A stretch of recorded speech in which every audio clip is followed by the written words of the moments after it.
நமக்கு தெரியும் இல்லையா, இவங்க வந்து நமக்கு பழகும்போது தெரிஞ்சிடும் இவங்க வந்து இப்படிலாம் பேசக்கூடியவங்க. நம்மளே இது வந்து பார்த்தீங்கன்னா சின்ன வயசுலேருந்து என் பெரிய சிஸ்டர் அவள் கற்றுக்கிறா. நாங்கள் 4 பேர், நாங்கள் சிஸ்டர்ஸ் 4 பேர். ஓகே, எங்கள் 4 பேரும்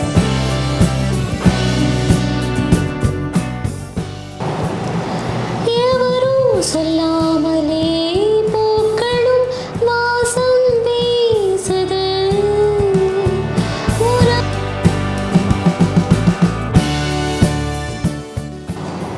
இளையராஜா சாரோட சாங்ஸ் வந்து தான் சொன்னேனே, மியூசிக்கன்னா சந்தோஷம். அதில் இளையராஜா சாரோட அவரோட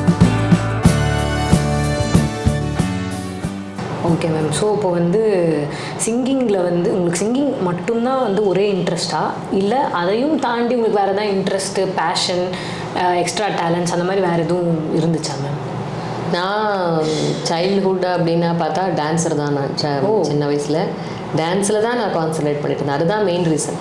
ஸோ டான்ஸராக வரணுங்கிறது தான் என்னோட எய்மாக இருந்தது. பரதநாட்டியம். ஆமாம், பரதநாட்டியம். அது போயிட்டே இருந்தது. அது என்னன்னு தெரியல, அது மாஸ்டர் வர்றது நிறுத்திட்டாரு. நாங்கள் இருந்தது அம்மா வீட்டு பக்கத்தில் வந்து வந்துட்டுருப்பாரு. அங்கே இன்னொரு ஃபேமிலி, அவங்களும் இப்போ அவங்க ரொம்ப ஃபேமஸ். அவங்களும் நாங்களும் எல்லாம் சேர்ந்து தான் டான்ஸ் கற்றுட்டு இருந்தோம். திடீர்னு மாஸ்டருக்கு அவர் கொஞ்சம் ஏஜ்டு வேறு, அப்போது அவர் வர முடியல. அவரோட சன் வந்துட்டு இருந்தார். அதுக்கப்புறம் சன்னும் வந்து வரதை நிறுத்திட்டார். ஸோ அப்போ வந்து பார்த்தீங்கன்னா இப்போ இருக்க மாதிரி இல்லையே. இப்போது ஒரு ஸ்ட்ரீட் எடுத்தால் அதில் கம்பல்சரி ஒரு மியூசிக் டீச்சர் இருக்காங்க, 2 டான்ஸ் டீச்சர் இருக்காங்க, ஒரு தபலா மாஸ்டர் இருக்கார், ஒரு மிருதங்க. ஒரு ஸ்ட்ரீட் எடுத்தால் இத்தனை பேர் இருக்காங்க. அப்போல்லாம் வந்து ஒரு ஊரில் அங்கே ஒரு மியூசிக் டீச்சர், இங்கே ஒரு டான்ஸ் டீச்சர், அப்படி தான். எனக்கு வந்து பெரம்பூர்லேருந்து வருவாங்க. நான் இருந்தது வில்லிவாக்கம். ஸோ அவர் இன்னும் 2, 3, 4, 5 ஸ்டேஷன் தள்ளி தான் பெரம்பூர். அங்கேருந்தா மாஸ்டர் வருவார். ஸோ அவர் வரதை நிறுத்திட்டார். அதுக்கு அடுத்த ஆப்ஷன் என்னன்னு தெரியல, எங்கே டான்ஸ் மாஸ்டர் இருக்காங்க என்னன்னு தெரியல.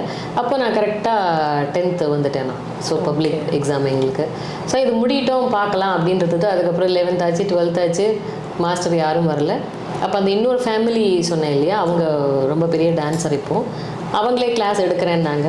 ஸோ அவங்கக்கிட்ட கொஞ்ச நாள் கற்றுன்ட்டு ஸ்கூல் ப்ரோக்ராம்ஸ் அந்த மாதிரி தான் பண்ண முடியுது. காலேஜ் வந்தப்புறம் சுத்தமாக கண்டினியூ பண்ண முடியல என்னால் டான்ஸ். ஸோ அப்போது ட்ராப் ஆனது தான் எனக்கு அது ஒரு பெரிய இழப்பாக நான் நினைப்பேன். என்னோடய இன்ட்ரெஸ்ட் வந்து அதில் தான் நிறைய இருந்தது. எனக்கே தெரியாது நான் பாட வருவேன்னு. அப்போது அந்த டான்ஸ் டீச்சர் இருக்காங்க இல்லையா, அவங்களோட ஸ்டூடெண்ட்ஸ்க்கு நடுவில் என்னை பாட கூப்பிட்டாங்க. அது ஃபுல்லாக கிளாசிக்கல் எனக்கு ரொம்ப கஷ்டம் அப்போல்லாம் பாடுறது. ஆனாலும் பாடியிருக்கேன். டான்ஸுக்கும் ஒரு 2, 3 ஷோ இன்னும் பாடியிருக்கேன் நான் அந்த வயசில். அதை காலேஜ் படிக்கும்போது ஒரு 18 வயசு 17 வயசு நினைக்கிறேன். அப்போ பாடியிருக்கேன். நான் டான்ஸுக்கு பாடினேன். அதெல்லாம் ஒரு பெரிய எக்ஸ்பீரியன்ஸ் தான். அதெல்லாம் ஒரு வித்தியாசமான அனுபவம். அதெல்லாம் என்ன பாடினேனோ எனக்கு இப்போ தெரியல. அதுக்கான எந்த இதுவும் வீடியோவோ எதுவும் நம்மக்கிட்ட இல்லை. இப்போ மாதிரி மொபைல்லாம் இல்லையே அப்போது. ஆனால் அது ஒரு சந்தோஷம். அவங்க என்கரேஜ் பண்ணுவாங்க, நீ பாடுவனால முடியும்னு சொல்லி அப்படி பண்ணாங்க. பட் அதான் அதுக்கப்புறம் வந்து கண்டினியூ பண்ண முடியல டான்ஸ்.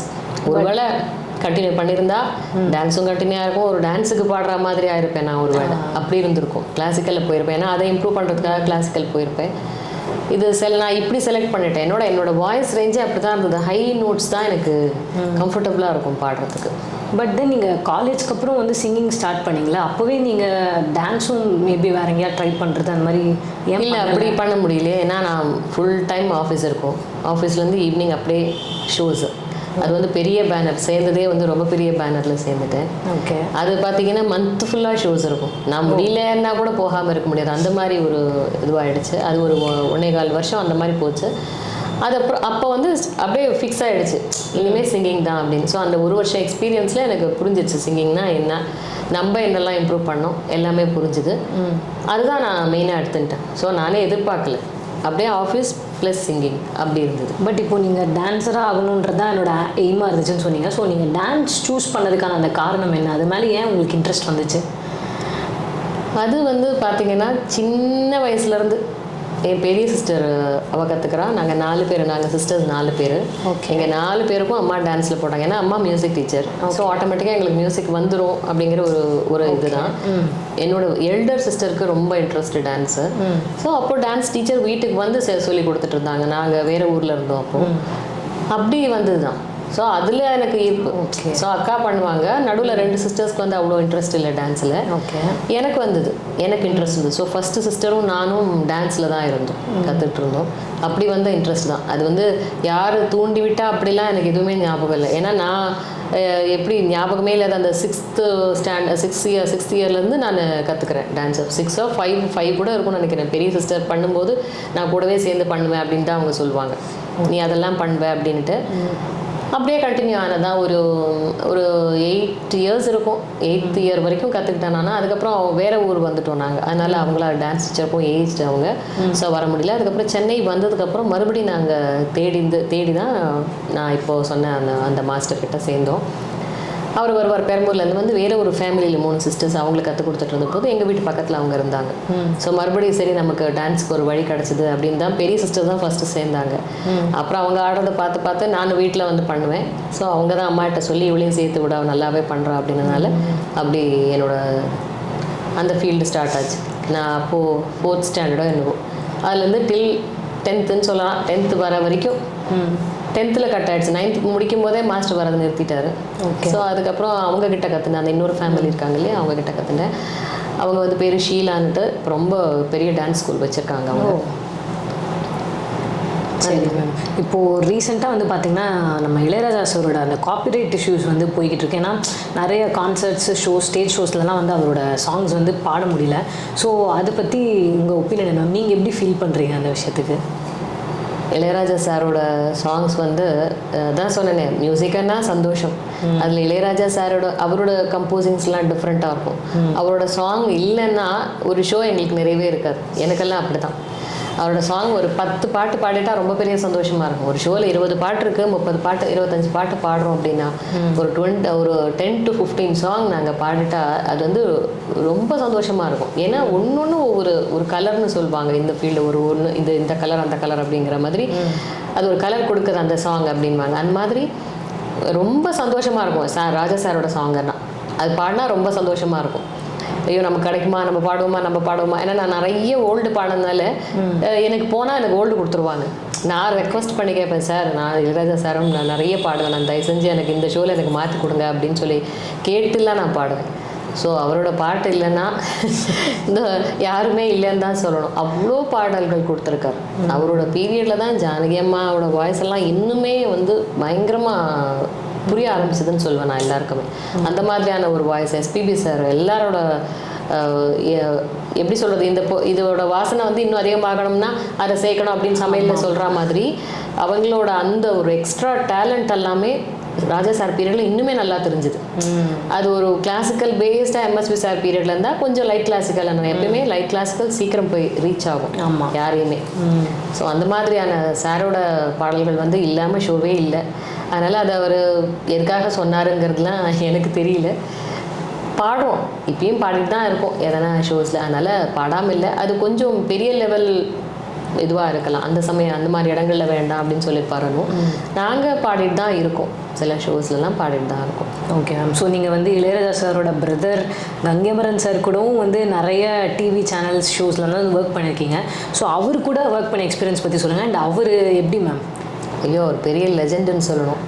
அவர் வந்து எந்த பாட்டுக்குமே வந்து லிரிக்ஸ் தெரியாமல் இருக்கவே இருக்காது அவருக்கு.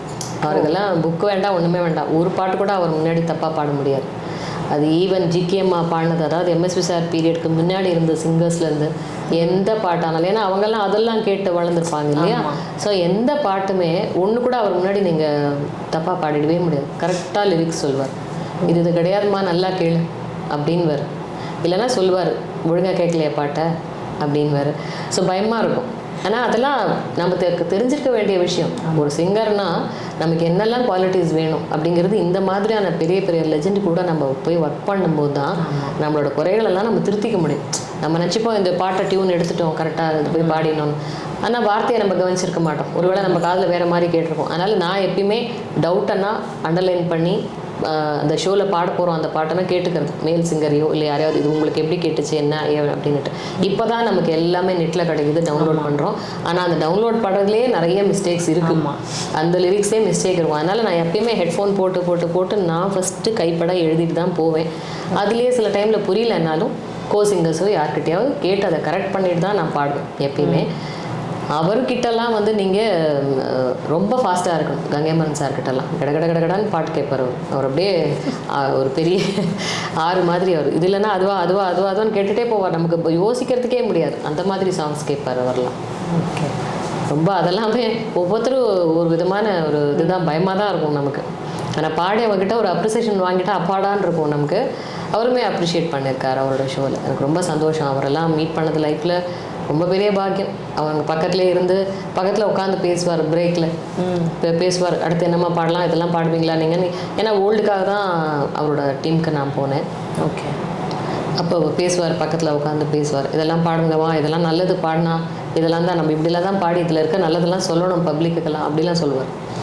இதெல்லாம் இவ்வளோ நல்ல விஷயங்கள் இருக்குது, இதெல்லாம் ப்ராக்டிஸ் பண்ணுங்கம்மா, இதெல்லாம் வாய்ஸ்க்கு எவ்வளோ நல்லது எல்லாமே சொல்லுவார். இது எவ்வளோ முக்கியம் இந்த பாட்டெலாம் அப்படின்ற மாதிரி அதில் இருக்கிற அத்தனையும் எக்ஸ்பிளைன் பண்ணுவார். அந்த பிரேக்கில் தான் உட்காந்து நல்ல டைப் ஆகும். Okay ma'am. So Ilaiyaraaja sir சாங்ஸ்லாம் உங்களுக்கு என்னென்ன சாங்ஸ் பிடிக்கும் மேம்? ஐயோ, அவரோடது வந்து எல்லாமே பிடிக்கும், அப்படி தான் நான் சொல்வேன்.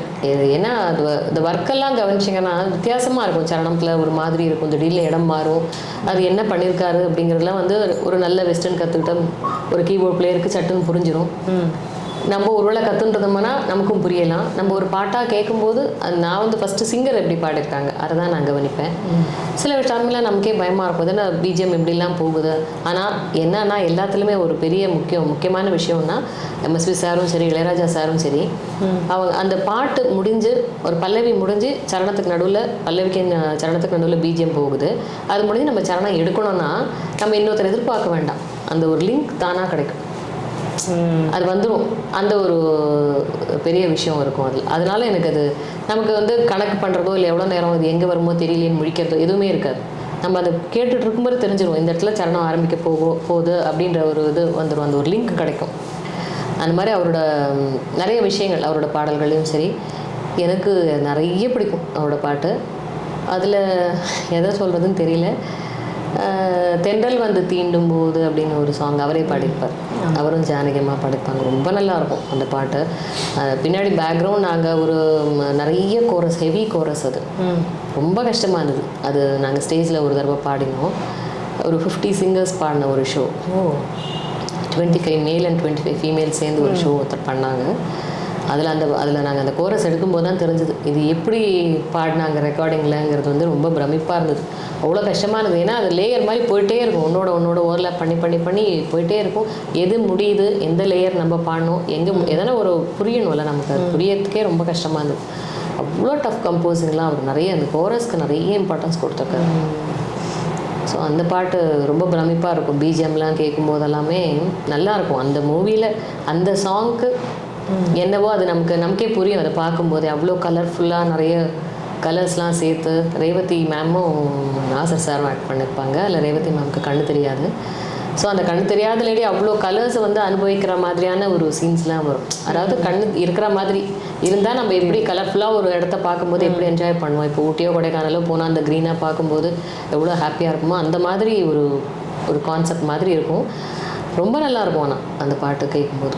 Okay ma'am. ஸோ அந்த பாட்டும் எங்களுக்காக பாட முடியுமா? ஒரு 2 லைன் ஷியோராக பாடலாம். அதனால என்ன,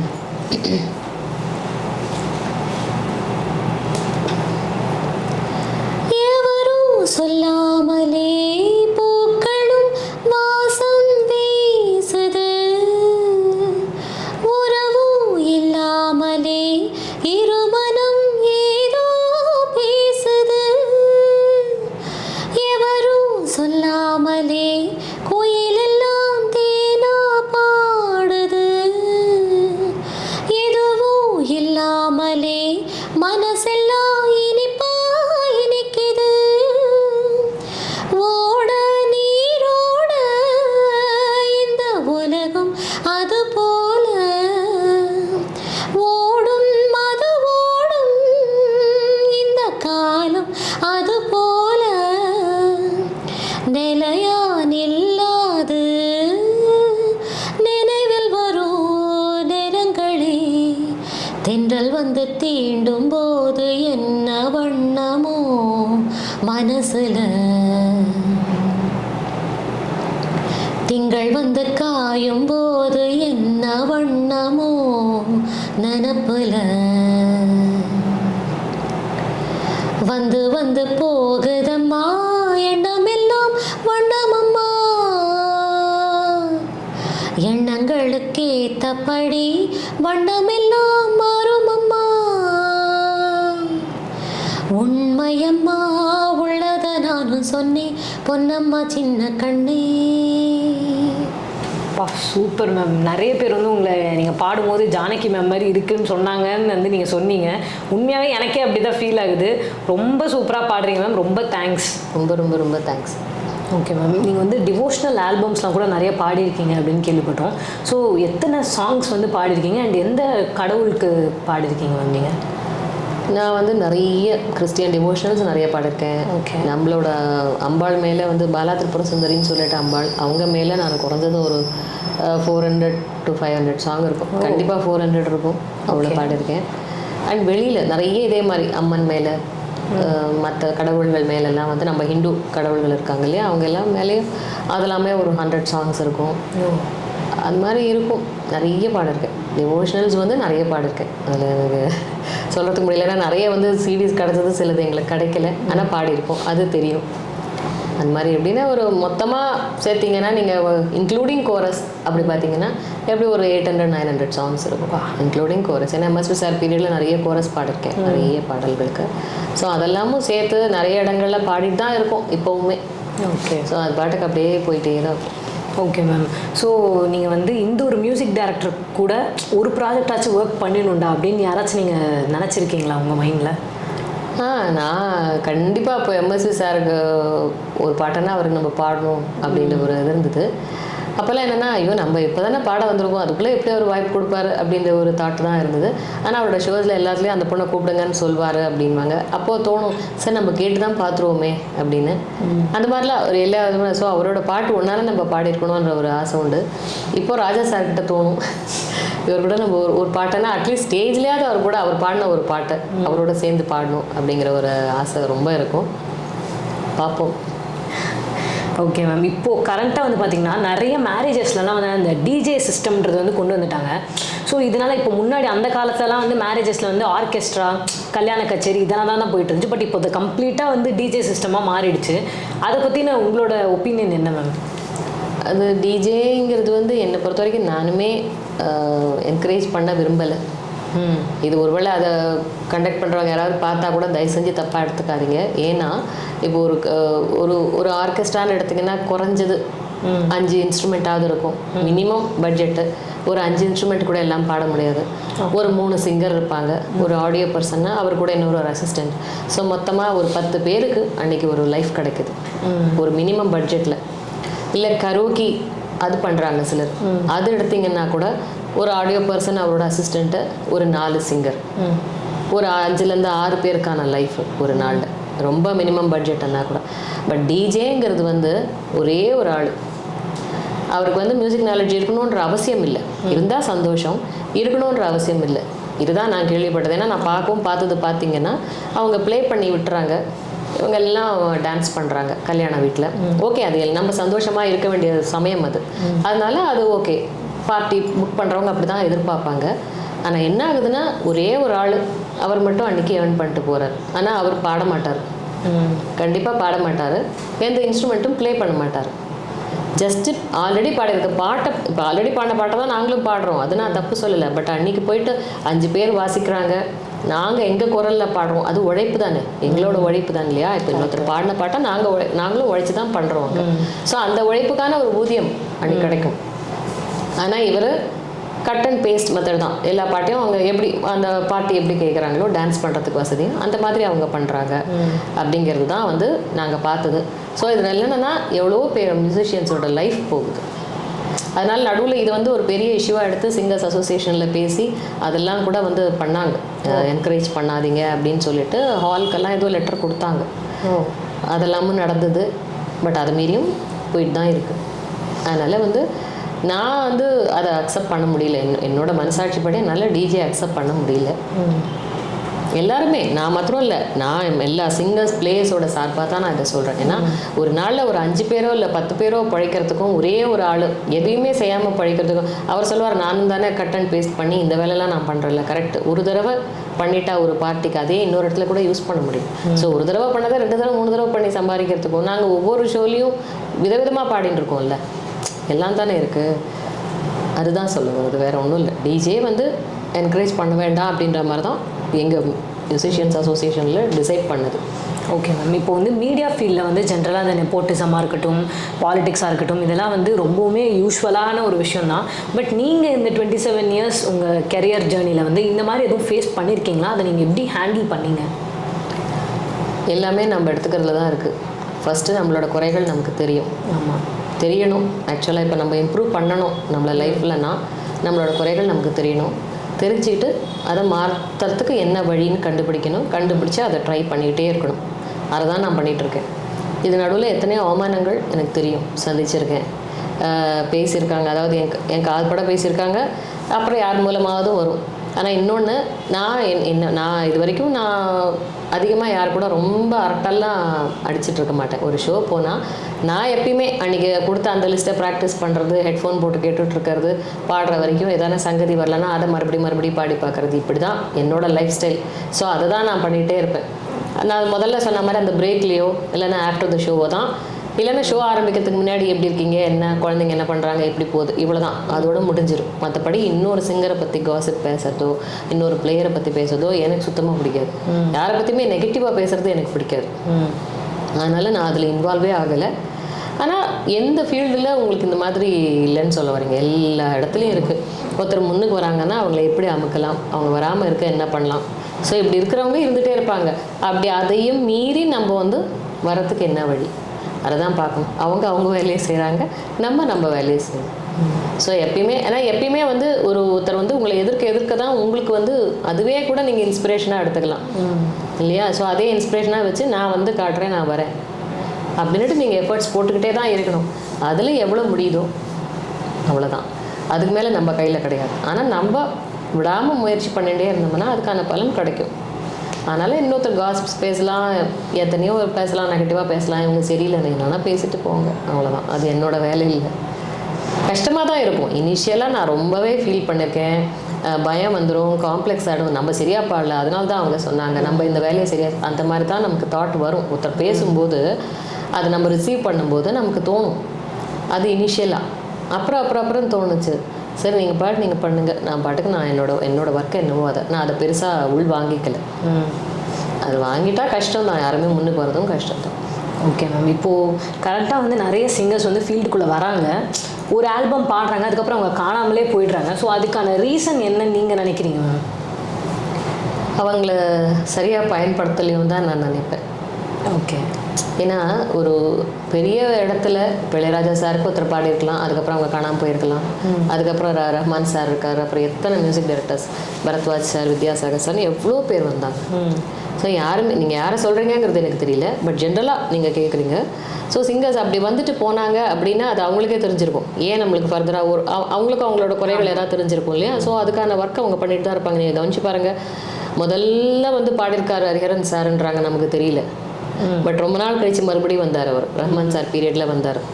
ஸோ அந்த மாதிரியான வாய்ப்பு அவங்களுக்கு காத்துக்கிட்டு தான் இருக்கும். அவங்க ஒர்க்கை அவங்க கரெக்டாக பண்ணால், ஒரு தடவை வந்துட்டு போனாங்க அப்படின்னா அதுலேயே அவங்க நிறைய லேர்ன் பண்ணியிருப்பாங்க. எதனா ஒரு மிஸ்டேக் இருந்திருக்கும், அப்புறம் கற்றுக்க போகிறாங்க, அவ்வளோதான். அதுக்கப்புறம் மறுபடியும் அவங்களுக்கு வாய்ப்பு வரத்தான் வரும். அவங்க அப்படியே போயிட மாட்டாங்க, இன்னொருத்தர் வருவாங்க அவங்களுக்கு வாய்ப்பு கொடுக்க. ஸோ அது கண்டிப்பாக நடக்கும். Okay ma'am. ஸோ அப்கமிங் சிங்கர்ஸ்க்கு உங்களோட அட்வைஸ் இல்லை டிப்ஸ் அப்படின்னா என்ன மேம் சொல்லுவீங்க? அதுதான் எஸ்பிபி சார்லாம் சொல்லி நாங்கள் எப்படி வளர்ந்தோமோ அதே மாதிரி தான். இமிட்டேஷன் வேண்டாம், அது மாத்திரம் நான் எல்லாருக்கும் சொல்லுவேன். உங்களோட குரலில் என்ன முடியுதோ அதை பண்ணுங்கள், அதுதான். அதுலேயே பார்த்தீங்கன்னா நீங்கள் ரொம்ப இப்போது எஸ்பிபி சார் பாட்டே பாடிட்டு இருக்க வாய்ஸை கேட்டு பாருங்கள், எஸ்பிபி சார் மாதிரி இருக்கும், கொஞ்சம் அவரோட தாக்கம் இருக்கும். அது வந்து அந்த வார்த்தையை ப்ரொனவுன்ஸ் பண்ணுற விதம், ஏன்னா அதில் எல்லாமும் கான்சன்ட்ரேஷன் போகும். அதே மாதிரி எனக்கு சொல்லுவாங்க, உங்கள் வாய்ஸ் எப்போ கேட்டாலும், இப்போ நிறைய பேர் சுஷிலான்றாங்க, முன்னாடிலாம் ஜானகின்வாங்க, திடீர்னு சித்ரான்வாங்க. என்ன நான் சொல்லுவேன், எப்படி ஒருத்தருக்கு 3 வாய்ஸ் இருக்க முடியும், 4 வாய்ஸ் இருக்க முடியும் இல்லையா? அந்த பாட்டை நீங்கள் கேட்கும்போது உங்களுக்கு அவங்க ஞாபகம் வரலாம் ஒருவேளை. அதனால கூட உங்களுக்கு என்னோட வாய்ஸ் அப்படி கேட்குதோ என்னவோ அப்படின்னு தான் நான் சொல்லுவேன் அவங்கக்கிட்ட. ஏன்னா அந்த அளவுக்கு நீங்கள் அதில் இன்வால்வ் ஆகிருப்பீங்க, அதனால உங்களுக்கு அந்த மாதிரி தோணுதோ என்னவோ, எனக்கு அப்படி தெரியல அப்படின்னு சொல்லுவேன் நான். ஸோ அதுதான், நம்ம இமிட்டேஷன் பண்ணுறதுக்கு ட்ரையே பண்ணலனாலுமே அந்த சினிமா பாடல்கள் பாடும்போது நமக்கு அப்படி தான் இருக்கும். அதே கிளாசிக்கல் பாடும்போது தான் என்னோடய வாய்ஸ் வேறுன்னு தெரியும். இப்போ டிவோஷனல்ஸ் எல்லாம் கேட்டிங்கன்னா என்னோடய வாய்ஸ் தானே, அதில் எதுவுமே தெரியாது, யாரோட இதுவும் இருக்க மாதிரி தெரியாது. அதனால் இமிட்டேஷன் ஒன்று ட்ரையும் பண்ண வேண்டாம். எல்லாருக்கும் நான் தான் சொல்ல வரேன். எவ்வளோ ட்ரை பண்ணிக்கிட்டே இருக்க முடியுமோ, ப்ராக்டிஸ் பண்ணிக்கிட்டே இருக்க முடியுமோ ப்ராக்டிஸ் பண்ணிகிட்டே இருங்க. இன்றைக்கி இல்லைனாலும் நாளைக்கு நிச்சயமாக வாய்ப்பு கிடைக்கும். அப்புறம் யாரோட இந்த நெகட்டிவ் கமெண்ட்ஸும் மனசில் போட்டுக்காதீங்க. அவங்க வந்து நம்மளை வரவிடாமல் இருக்கிறதுக்கு என்ன, அவங்களுக்கு தெரிஞ்சிடும் நம்மளோட நெகட்டிவ்ஸ்லாம் என்னன்றது. நம்ம கொஞ்ச நேரம் நம்மகிட்ட பேசினாங்கன்னா நம்ம அவங்கக்கிட்ட சொல்லுவோம், ஏதாவது நமக்கு தெரியாது அவங்க எப்படின்னு, நம்ம ஜாலியாக பேசியிருப்போம், இல்லை நம்மளோட குறைகளை ஷேர் பண்ணிப்போம். ஸோ அதை வச்சு கூட நம்மளை வந்து இது பண்ணுவாங்க. அதனால் வந்து நல்லா பேசுங்க, ஜாலியாக பேசுங்க. ஆனால் யாரையுமே குறையும் கண்டுபிடிக்காதீங்க. அவங்களுக்கும் அதே மாதிரி பிரச்சனைகள் இருக்கும். இமிட்டேஷன் பண்ணாதீங்க. எவ்வளோ முயற்சி பண்ண முடியுமோ பண்ணுங்கள். யாரோட நெகட்டிவ் கமெண்ட்ஸையும் மனசுக்குள்ளே வாங்கி கஷ்டப்படாதீங்க. ஆனால் எடுத்துக்கோங்க, அதில் ஏதாவது நிஜமாகவே உங்களை பற்றி இருக்குன்னா அதை எப்படி மாற்றிக்க முடியும், அதை மட்டும் நம்மளோட குறைகளை திருத்திக்கணும் எப்பயுமே. அதை பண்ணிகிட்டே இருங்க. எவ்வளோ ப்ராக்டிஸ் பண்ணுறீங்களா பண்ணிகிட்டே இருங்க, விடக்கூடாது ப்ராக்டிஸை, முயற்சி பண்ணிகிட்டே இருக்கும். ஓகே மேம், இப்போ நீங்கள் ப்ராக்டிஸ்ன்னு சொல்லும்போது ஒரு விஷயம் ஞாபகம் வருது. ஆக்சுவலி எஸ்பிபி சார் வந்து ஒரு நாளைக்கே வந்து குறைஞ்சபட்சம் ஒரு 10 மணி நேரம் 12 மணி நேரம்லாம் ப்ராக்டிஸ் பண்ணுவாருன்னு நான் கேள்விப்பட்டேன். அது எப்படி மேம், நீங்கள் என்ன சொல்கிறீங்க? நிஜமாகவே அப்படி டெய்லியும் வந்து ஒரு ப்ராக்டிஸில் வந்து சிங்கர்ஸ் இருக்கணுமா? அதை பற்றி நீங்கள் என்ன மேம் சொல்கிறீங்க? டெய்லி ப்ராக்டிஸ், இப்போ நான் தான் சொல்கிறேனே, டெய்லி ப்ராக்டிஸ் வந்து ரொம்ப முக்கியம் ஒரு சிங்கர். ஏதோ ஒன்றுமே, அதாவது வாய்ஸை வார்ம் அப்பாக வச்சுக்கிறதுன்னு எப்போ வேணால் ரெக்கார்டிங் எப்போ வேணால் வரும். ஸோ அந்த வார்ம் அப் பண்ணுறதோ, இல்லைன்னா அவர்லாம் பயங்கர பிஸி. எஸ்பிபி சார்லாம் வந்து டெய்லியுமே பாடிருப்பாங்க. ரெக்கார்டிங் இருக்கும், இல்லைனா ஷோ இருக்கும், மாற்றி அவங்களுக்கு வந்துகிட்டே இருக்கும். அந்த காரணத்தினாலேயே வந்து அவர் பாடிட்டுருக்கலாம். ஏன்னா அடுத்தடுத்த ஷோக்கு அவர் ப்ரிப்பேர் பண்ணிகிட்டே இருக்கும். ஷோஸில் வந்து எந்த பாட்டு வேணால் கேட்பாங்க. ஏன்னா இப்போ நான்லாம் பாடின ஷோவில் அவர் வந்த போதே கேட்டுக்கிட்டே இருந்தாங்க அவர் ஆடியன்ஸ். அவரை தான் சொன்னார், நீங்கள் ஈஸியாக கேட்டுறீங்க, நான் எப்படிங்க பாடுவேன், கொஞ்சம் யோசிங்களேன், இவ்வளோ பாட்டு எத்தனை பாட்டு இருக்கு, எல்லாம் கேட்டுகிட்டே இருந்தால் நான் எதங்க பாடுறதுன்னு சொல்லிட்டு ஒரு 4-5 பாட்டு பல்லவி மாத்திரம் பாடி கொடுத்தாரு. ஸோ அவ்வளோ பாடல்கள் அவர் பாடியிருக்கும்போது, அப்போ ஒரு அந்த டியூனுக்காகவாவது அடுத்த நாள் ஷோ போய் பாடணும் அப்படின்னு அவர் எவ்வளோ பெரிய லெவல் அவர் இல்லையா? ஸோ அவரெல்லாம் இன்னுமே கான்சன்ட்ரேட் பண்ணார். ஒரு சின்ன நெகட்டிவ் கமெண்ட் கூட தனக்கு வந்துடக்கூடாதுன்றதுல அவர் எவ்வளோ ஜாக்கிரதையாக இருப்பார். அந்த காரணத்துக்காக கூட அவர் ப்ராக்டிஸ் பண்ணிடலாம். ஆனால் ப்ராக்டிஸுங்கிறது வந்து நிச்சயமாக ரொம்ப முக்கியம் எந்த ஒரு கலைஞனுக்கும். நீங்கள் சும்மா ரொம்ப முடியாமல் போயிடுச்சா, இன்றைக்கி உடம்பு முடியலன்னா அது வேறு விஷயம். பட் நல்லா இருக்கிறோம் அப்படின்னா நம்ம டெய்லி ப்ராக்டிஸ் கம்பல்சரி. அது டெய்லி பண்ணுறது தான் வாய்ஸ்க்கு ரொம்ப நல்லது நிஜமாகவே. ஓகே மேம், இப்போது வந்து நிறைய ரியாலிட்டி ஷோஸ்லலாம், அதாவது இந்த சிங்கிங் ரியாலிட்டி ஷோஸ்லலாம் பார்த்தீங்கன்னா ஜட்ஜஸ் எடுக்கிற ஒரு சில டெசிஷன்ஸ்லாம் பார்த்தாலே வந்து அது ஃபேரான டெசிஷனாக இல்லை அப்படின்ற மாதிரி நம்மளுக்கு தெரியுது. ஸோ அதை நீங்கள் எப்படி மேம் பார்க்குறீங்க? ஆமாம், கண்டிப்பாக நிறைய ஷோஸில் பார்க்கும்போது நம்ம ஒரு குழந்தை நினச்சிருப்போம், இந்த குழந்தை தான் நிச்சயமாக வரும் அப்படின்னு. ஏன்னா அது என்னோட ஒப்பீனியன் மே சேஞ்ச். அங்கே ஜட்ஜஸ் வந்து நம்மளோட பெரிய பெரிய லெஜெண்டரி சிங்கர்ஸ் இருக்காங்க. அங்கே சிங்கர்ஸ் தான் அங்கே ஜட்ஜஸ், மியூசிக் டைரக்டர்ஸ் இருக்காங்க. ஸோ அவங்களுக்கு தெரிஞ்சிருக்கும் இந்த குழந்தைக்கு இந்த அதாவது ஒரு வெஸ்டர்ன் எடுத்தால் இந்த குழந்தை இவ்வளோ தான் பாட முடியும், இல்லை அவள் கிளாசிக்கல் நல்லா பாடுவா ஆனால் தப்பாக அதை இது பண்ணிட்டா அப்படின்ற மாதிரி அவங்களுக்கு தோணி இருக்கலாம். அதனால் அவங்களோட அந்த இடத்துல போய் நம்ம பார்க்கும்போது தான் மொத்தமாகவே நமக்கு தெரியும். நம்ம வந்து ஒரு மொத்தமாக முடிஞ்சு ஒரு கடைசியில் வர அந்த ஒரு இதை மட்டும்தான் நமக்கு போடுறாங்க. அங்கே என்ன நடக்குதுன்னு நமக்கு தெரியாது. பட் பார்க்கும்போது நமக்கு தோணுது இந்த குழந்தை தான் ஃபஸ்ட்டு வந்திருக்கணும், ஆனால் ஏன் அந்த குழந்தை எடுத்தாங்க. பட் எல்லாருமே அங்கே நல்லா பாடக்கூடிய குழந்தைங்க தான். ஒரு சின்ன பாயிண்ட்ஸில் தான் வேரியேஷன்ஸ் வரும். அது அங்கே இருக்கிற ஜட்ஜஸ்க்கு தான் தெரியும் அங்கே என்ன நடக்குதுன்னு. ஸோ நம்ம இங்கே பார்க்கும்போது நம்மளோட வியூ இது. அங்கே அவங்க ஃபைனல் ஜட்ஜ்மெண்ட் அவங்க தான் கொடுக்குறாங்க, அவங்களுக்கு தான் தெரியும். அதனால் இதில் நம்ம ஒன்றும் சொல்ல முடியாது. ஒருவேளை நம்மளே அங்கே ஜட்ஜாக போனால் நமக்கு தெரியும் என்ன நடக்குது, ஏன் அப்படி ஆச்சு அப்படிங்கிறது. ஓகே மேம், ஸோ இப்போ பார்த்தீங்கன்னா கரண்ட் ஜென்ரேஷனில் வந்து மேல் ஃபீமேல் எல்லாருமே வந்து ஒர்க்குக்கு போகிறதுன்றது ரொம்பவுமே ஒரு நார்மலான ஒரு விஷயமாயிடுச்சு. பட் உங்கள் ஜென்ரேஷனில் நீங்கள் படிச்சுட்டு இருந்த அந்த டைம்லலாம் வந்து பொண்ணை வந்து வேலைக்கு அனுப்புகிறதே வந்து ஒரு பெரிய விஷயமா இருந்துச்சு. அப்படி இருக்கும்போது நீங்கள் எப்படி மீடியா ஃபீல்டுக்கு வந்து வந்தீங்க? உங்கள் பேரண்ட்ஸ் எப்படி கன்வின்ஸ் பண்ணீங்க? அவங்க எப்படி அலோவ் பண்ணாங்க?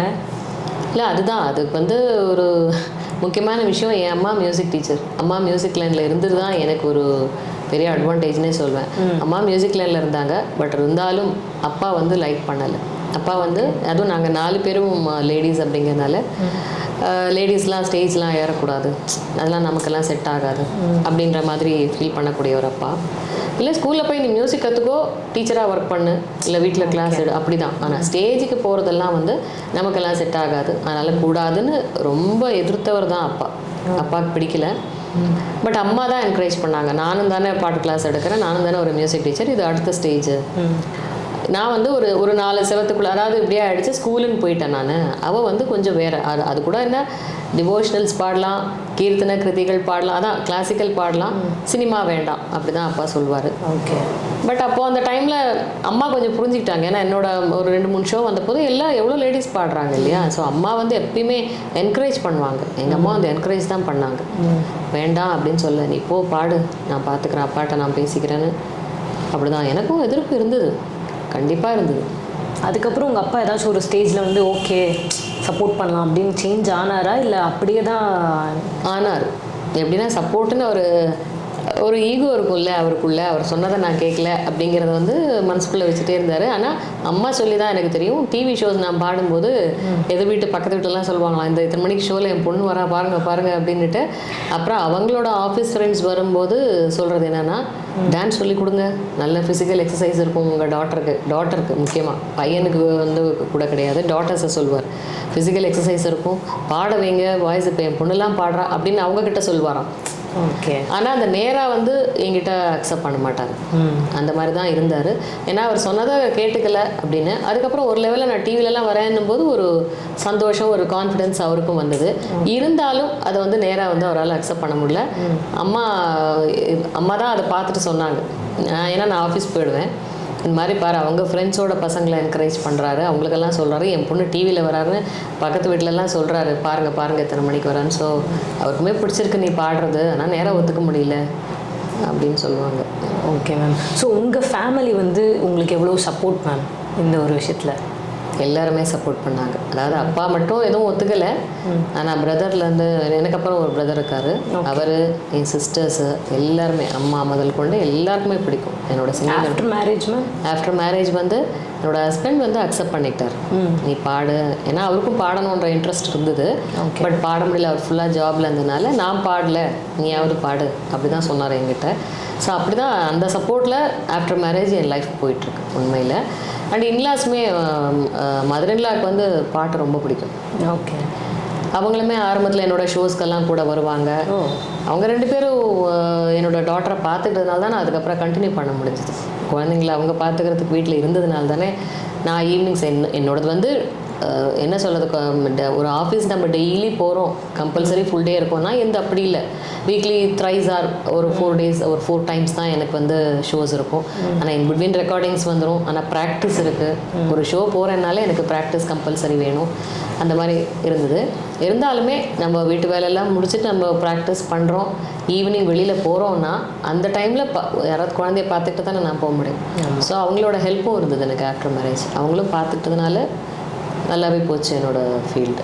Okay ma'am. நீங்கள் வந்து ஸ்டார்டிங் ஸ்டேஜில் வந்து அந்த அவமானம்லாம் ஃபேஸ் பண்ணியிருப்பீங்களே, நீங்கள் ஒரு நிலைமைக்கு வந்ததுக்கப்புறம் யாராச்சும் உங்களுக்கு திருப்பி வந்து காண்டாக்ட் பண்ணி சாரி கேட்குறதோ, இல்லை அது அவங்க அந்த சொன்னதுக்கு வந்து ரெக்ரெட் பண்ணுறதோ, அந்த மாதிரி எதாவது பண்ணியிருக்காங்களா?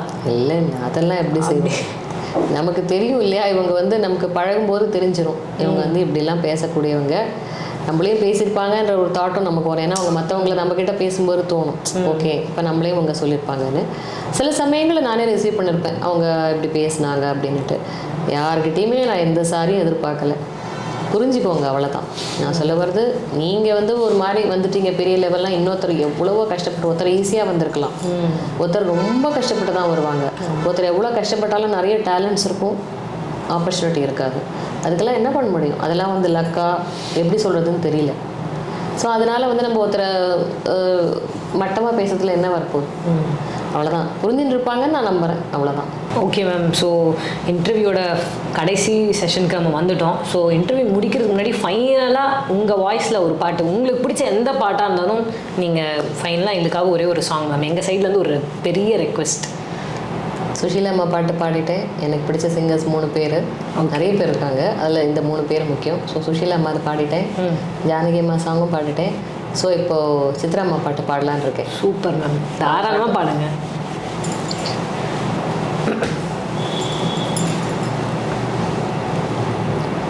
மலகாத்து வீசுற போது மல்லிகைப்பூ பாடாதா, மழமேகம் கூடுற போது வண்ணமயில் ஆடாதா. மலகாத்து வீசுற போது மல்லிகைப்பூ பாடாதா, மழமேகம் கூடுற போது வண்ணமயில் ஆடாதா. என் மேனி தேனரும்பு, என் பாட்டு பூங்கரும்பு, மச்சானா மெட்டெடுத்தே ஒன்னத்தான் கட்டி வைப்பேன். சுகமாக தாளம் தட்டி பாடட்டுமா, உனக்காச்சு எனக்காச்சு சரி ஜோடி நாமாச்சு கேளையா. குழலூதும் கண்ணனுக்கு குயில் பாடும் பாட்டு கேட்குதா, குக்கு குக்கு குக்கு. என் குரலோடு மச்சான் உங்க குழலோச போட்டி போடுதா, குக்கு குக்கு குக்கு. இலையோடு பூவும் தலையாட்டும் பாரு, இலையோடு பூவும் காயும் தலையாட்டும் பாரு பாரு. குழலூதும் கண்ணனுக்கு குயில் பாடும் பாட்டு கேட்குதா, குக்கு குக்கு குக்கு. பா சூப்பர் மேம், எந்த பாட்டு பாடினாலும் நீங்கள் அந்த சிங்கர் மாதிரியே பாடுற மாதிரி ஃபீல் ஆகுது எனக்கு. எனக்குமே இது ரொம்பவுமே ஒரு ஃபேவரட்டான ஒரு சாங். ஸோ ரொம்ப ரொம்ப ரொம்ப தேங்க்ஸ் மேம், நீங்கள் அழகாக பாடினீங்க. அண்ட் என் சைட்லேருந்து ஒரு சின்ன ரிக்வெஸ்ட், இது வந்து கேட்கலாமா இல்லையான்னு எனக்கு தெரியல. ஒரே ஒரு ரெக்வெஸ்ட்டு, ஒன்றும் இல்லை, எனக்கும் ஆக்சுவலி சிங்கிங் வந்து ஒரு ரொம்பவுமே ஒரு இன்ட்ரெஸ்ட் இருக்குது எனக்கு சின்ன வயசுலேருந்தே. ஒரு பெரிய சிங்கர் ஆகணுன்றது எனக்குமே ஒரு பெரிய ஆசை தான். ஸோ நான் வந்து ஒரே ஒரு பாட்டு உங்கள் முன்னாடி பாடுறேன், நீங்கள் அதை கேட்டுட்டு உங்களோட ரிவ்யூஸ் அண்ட் கமெண்ட்ஸ் வந்து நீங்கள் சொல்லும். ரொம்ப சந்தோஷம், உங்களுக்கும் பாட விருப்பம்னு கேட்கும்போது ரொம்பவே ஹாப்பியாக இருக்குது எனக்கு. கண்டிப்பாக நீங்களும் ஒரு பாட்டு பாடணும். கண்டிப்பாக sure ma'am. Okay okay ma'am, நான் தலக்கோதும் இளங்காற்று அந்த சாங் வந்து பாடுங்க நல்ல பாட்டு. நீலவண்ண கோரை இல்லாத நிலமிங்கு ஏது, காலமேனும் தோழன் உன்னோடு தடைகளை மீறு. மாறுமோ தானா நிலையெல்லாமே தன்னாலே, போராடு நீயே அறமுண்டாகும் மண்மேலே. மீதேருள் நீ கடந்தால் காலை ஒளி வாசல் வரும், தோழில் நம்மை ஏந்தி கொள்ளும் நமக்கான நாள் வரும்.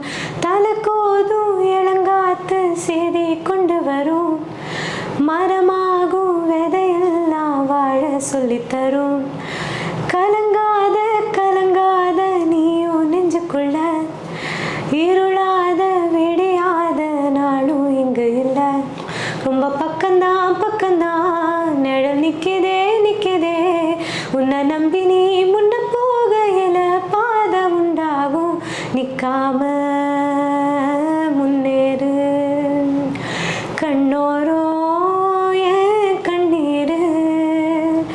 நிற்காம முன்னேறு, அன்பால நீ கை சேரு கை சேரு. சூப்பர், ரொம்ப நல்லா பாடுவீங்க. Thank you ma'am. நான் அதான் சொல்கிறேன், இப்போ நீ இவ்வளோ நல்லா பாடுவீங்க எனக்கு தெரியாது. ஸோ நான் சொல்ல வர்றது என்னென்னா, உங்களை மாதிரி எல்லா சிங்கர்ஸ்க்கும் ஓல்டு சாங்ஸை ப்ராக்டிஸ் பண்ணுங்கள். பிரெத் கண்ட்ரோல் கிடைக்கும், நிற்கும், இந்த சஸ்டைனிட்டி கிடைக்கும், எல்லாமே. இப்போ நாங்கள் இவ்வளோ வருஷம் பாடுறதுக்கு காரணம் அதுதான். இப்போ எப்படி இருக்குங்கிறது வேறு விஷயம். உங்கள் பீரியடில் அதாவது உங்களோட ஏஜ்லேயே நாங்கள் ஓல்டே ப்ராக்டிஸ் பண்ணதுனால நான் சொல்ல வரேன். இவ்வளோ வருஷம் சஸ்டெயின் பண்ண காரணம் அந்த யங் ஏஜ்லேயே ஓல்டு அண்ட் இளையராஜா சாரோட சாங்ஸ் தான் எங்களுக்கு வந்து ஒரு ப்ராக்டிஸே. ஸோ அந்த நாங்கள் எடுத்து பாடினதுனால தான் இன்னி வரைக்கும் பாடின்னு இருக்கோம், அப்படி சொல்லலாம். அதுக்கப்புறம் தான் நம்ம சூப்பர் அதெல்லாம் அப்புறம் செகண்ட். ஸோ நம்ம ஒரு வேலையை கடைசி வரைக்கும் செய்கிறோன்னா அதுக்கான முயற்சின்னு சொல்லணும்னா ஓல்டு சாங்ஸு. ஸோ நீங்களும் அதெல்லாம் எடுத்து பாடுங்க, நிச்சயமாக நல்லா வர முடியும். நல்ல வாய்ஸ் இருக்குது, சங்கதிகள்லாம் நல்லா வருது. Thank you ma'am, all the best. Yeah ma'am. அப்புறம் நானும் உங்களோட சேனலுக்கு என்னோட மனமார்ந்த நன்றிகள் சொல்லிக்கிறேன். என்னை கூப்பிட்டு இவ்வளோ தூரம் என்னை பற்றி, என்னோடய எக்ஸ்பீரியன்ஸ் பற்றி என்னை பாட வச்சு ஸோ ஒரு இம்பார்ட்டன்ஸ் எனக்கு கொடுத்துருக்கீங்க. அது எனக்கு ரொம்ப சந்தோஷம். உங்களோட சேனலுக்கும் உங்களுக்கும் என்னோட மனமார்ந்த நன்றிகள். Thank you ma'am. Okay ma'am. So நீங்கள் இத்தனை நேரம் ரொம்ப அழகாக வந்து நாங்கள் கேட்குற எல்லா கேள்விக்கும் வந்து பதில் சொல்கிறதோட மட்டும் இல்லாமல் நிறைய பாட்டெல்லாம் பாடி வியூவர்ஸ் வந்து ரொம்ப எங்கேஜிங்காக வந்து வச்சுருந்தீங்க. அது மட்டும் இல்லாமல் கடைசியாக நான் பாடின பாட்டுக்கும் நீங்கள் ரிவ்யூலாம் சொன்னீங்க. எனக்கு ரொம்ப வந்து ஹாப்பியாக இருக்குது. ஸோ ரொம்ப ரொம்ப ரொம்ப தேங்க்ஸ் மேம். அண்ட் வியூவர்ஸ், நீங்களும் வந்து இத்தனை நேரம் இந்த வீடியோ பார்த்துருப்பீங்க. அவங்க எப்படி பாடினாங்க எல்லாமே நீங்களும் வந்து ஆடியன்ஸாக நீங்கள் எல்லாம் ரசிச்சிருப்பீங்க. ஸோ உங்களுக்கு இந்த வீடியோ பிடிச்சிருந்தா மறக்காமல் லைக் பண்ணிவிட்டு எங்கள் சேனலுக்கு சப்ஸ்கிரைப் பண்ணிவிடுங்க.